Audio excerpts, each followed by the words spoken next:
Movie शुरू होती है बर्ग से, जहाँ पे अब वाइकिंग्स और ड्रैगन्स मिलके रह रहे होते हैं। अब हम हिकअप और पोपला यानी कि नाइट फ्यूरी को देखते हैं। वो दोनों मज़े से आसमान में उड़ रहे होते हैं। तभी वो दोनों एक पहाड़ के ऊपर पहुँचते हैं। वहाँ हिकअप उस आइलैंड को देख के नक्शा बना रहा होता है कि तभी वहाँ एस्ट्रिड पहुँच जाती है।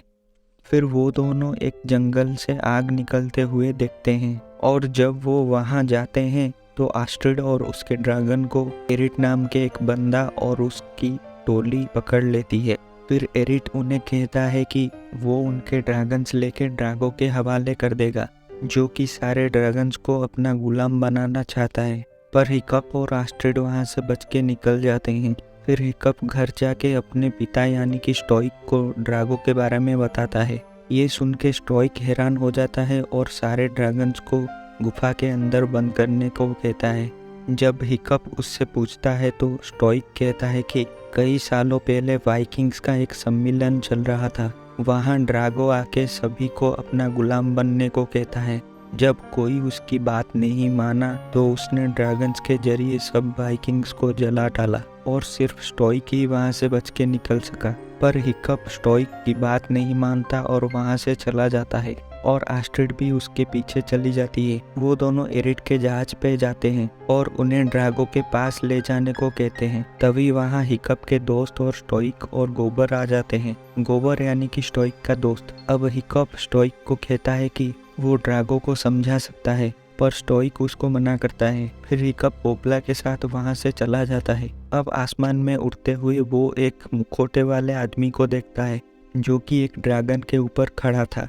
अचानक से वो हिकअप को ले जाता है और पोपला नीचे पानी में गिर जाता है। दूसरी ओर एस्ट्रिड और उसके दोस्त एरिट के मदद से ड्रैगो के ठिकाने तक पहुंच जाते हैं और ड्रैगो उन्हें वहां पकड़ के कैद कर लेता है। अब वो अनजान आदमी हिकअप को एक गुफा के अंदर ले जाता है। फिर जब वो हिकअप के पास आता है तो उसके चेहरे पर एक निशान देखता है। फिर वो अपना मुखौटा हटाता है तो हम देखते हैं कि असल में वो एक औरत थी और वो अपने आप को हिकअप की माँ बताती है, जिसका नाम वाल्का था।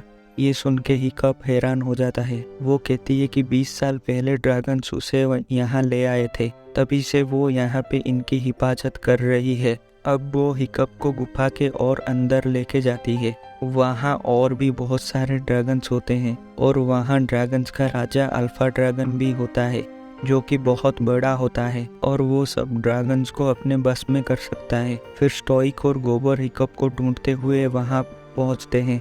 तभी स्टोइक वहाँ भालका को देख के चौंक जाता है। फिर दोनों एक दूसरे से मिलते हैं और खुशी से नाचने लगते हैं। तभी अचानक से वहाँ ड्रैगो हमला कर देता है।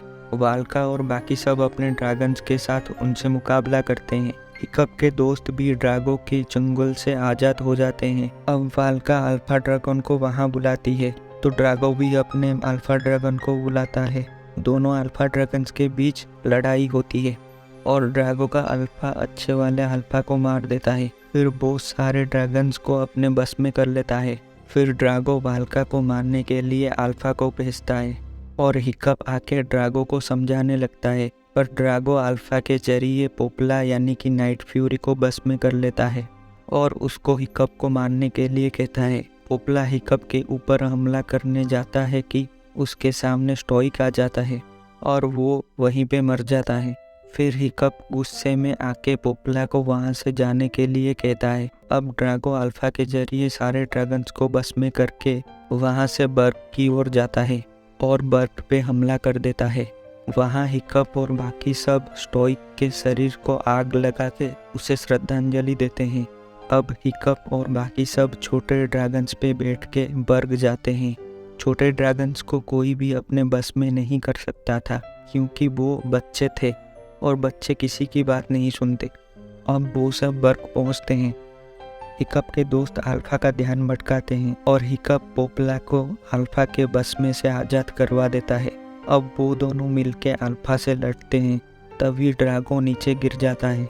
हिकअप उसे पकड़ने जाता है तो पीछे से अल्फा उस पे बर्ग का हमला करता है और पोपला हिकअप को बचाने के लिए उसके अंदर चला जाता है। ये देख के ड्रैगो खुश हो जाता है और वाल्का वहाँ आके रोने लगती है। तभी अचानक से उस बर्फ के अंदर से रोशनी निकलती है और वो टूट जाता है। उसके अंदर से पोपला यानी कि नाइट फ्यूरी गुस्से से बाहर निकल के अल्फा को चुनौती देता है। फिर वो अल्फा के ऊपर हमला कर देता है और बाकी ड्रैगन्स को उसके बस से आज़ाद करवा देता है। पोपला के इशारे पर सारे ड्रैगन्स मिलके अल्फा पे हमला कर देते हैं। फिर पोपला के एक जोरदार हमले से अल्फा का एक सींग टूट जाता है और अल्फा डर के वहाँ से चला जाता है। अब सारे ड्रैगन्स आके नाइट फ्यूरी के आगे सिर झुकाते हैं क्योंकि उसने सबकी हिफाजत की, जो कि एक अल्फा ड्रैगन करता है। अब हिकअप को वाइकिंग्स का सरदार बनाया जाता है और सब खुशी से झूमने लगते हैं। यहीं पे यह मूवी ख़त्म होती है।